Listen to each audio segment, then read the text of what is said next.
आईसह बाळाला वाचवण्यात पत्की हॉस्पिटलला मोठं यश. 24 वर्षांनंतर अपत्यप्राप्तीचा आनंद. डॉक्टर सतीश पत्की. प्रत्येक पनीर सारखं नसतं. शुद्धतेची खात्री करूनच योग्य पनीर निवडा. गोकुळ मलाई पनीर हे शुद्ध दुधापासून तयार केलेले आहे. त्यामुळे त्यात नैसर्गिक दुधातील फॅट, प्रथिने आणि कॅल्शियम भरपूर प्रमाणात मिळते. काही पनीर वनस्पतीजन्य तेल, स्टार्च किंवा इतर घटकांपासून तयार केलेले असू शकते. म्हणून ग्राहक म्हणून जागरूक व्हा आणि पनीर घेताना गोकुळच मागा. शुद्धतेचा विश्वास, चवीचा आनंद. आजच घरी आणा गोकुळ मलाई पनीर.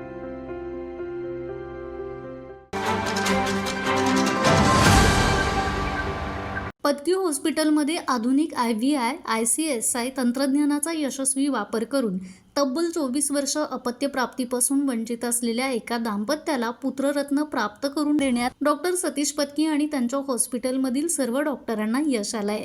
या यशस्वी उपचाराची माहिती डॉक्टर सतीश पत्की यांनी पत्रकार परिषदेत दिली. यावेळी डॉक्टर श्वेता पत्की यांनी ICSI या आधुनिक प्रजनन तंत्रज्ञानाची सविस्तर माहिती दिली. डॉक्टर सुरुत पत्की यांनी स्त्रीरोग, वंध्यत्वाची प्रमुख कारणं, त्यावरील आधुनिक उपचार पद्धती तसेच वैद्यकीय क्षेत्रातील नव्या तंत्रज्ञानाविषयी उपस्थितांना मार्गदर्शन केलं. योग्य निदान, वेळेवरती उपचार आणि अत्याधुनिक वैद्यकीय सुविधांच्या सहाय्यानं अनेक दाम्पत्यांना पालकत्वाचं सुख मिळू शकतं, असा विश्वास त्यांनी यावेळी व्यक्त केलाय.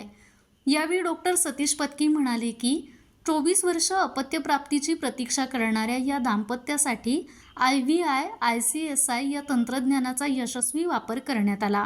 उपचार यशस्वी ठरल्यानं दाम्पत्याला पुत्ररत्न प्राप्त झालं असून त्यांच्या आयुष्यात नव्या आनंदाची सुरुवात झाली आहे. ॲक्च्युली आजच्या दिवशी ही केस प्रेझेंट करायचा उद्देश म्हणजे आज वर्ल्ड IVF डे आहे. जगातल्या पहिल्या टेस्ट ट्यूब बेबीचा जन्म आज झालेला होता. 25 जुलै 1978ला झाला. म्हणून हा दिवस जागतिक IVF दिन असा ओळखला जातो. तर ह्या केसमध्ये खरोखर ही चॅलेंजिंग केस होती. लग्नाला यांचे 24 वर्ष झाली. वयसुद्धा साधारण 42-40च्या दरम्यान वय होतं. पण खरं तर प्रेग्नन्सी अनइव्हेंटफुल होती.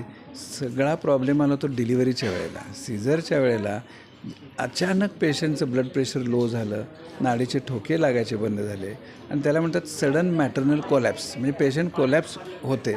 कितीतरी वेळेला एम्बॉलिझम हे त्याच्या मागचं कारण असतं.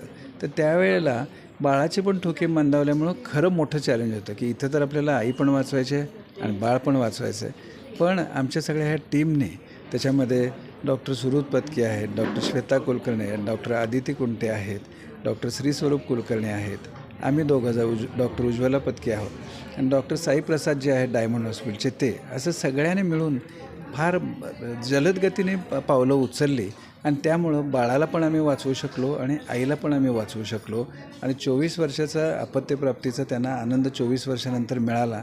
यातच आम्हाला खराखुरा आनंद आहे. यावेळी हॉस्पिटलचे डॉक्टर सतीश पत्की, डॉक्टर सुरुत पत्की आणि डॉक्टर श्वेता पत्की यांच्या हस्ते IVI, ICSI या तंत्रज्ञानाचा यशस्वी वापर करून पुत्ररत्न झालेल्या दाम्पत्याचा सत्कार करण्यात आला. पत्रकार परिषदेला वैद्यकीय क्षेत्रातील तज्ज्ञ डॉक्टर उपस्थित होते. माझा महाराष्ट्र न्यूज, कोल्हापूर. ताज्या घडामोडी पाहण्यासाठी माझा महाराष्ट्र न्यूजला आजच सबस्क्राईब करा.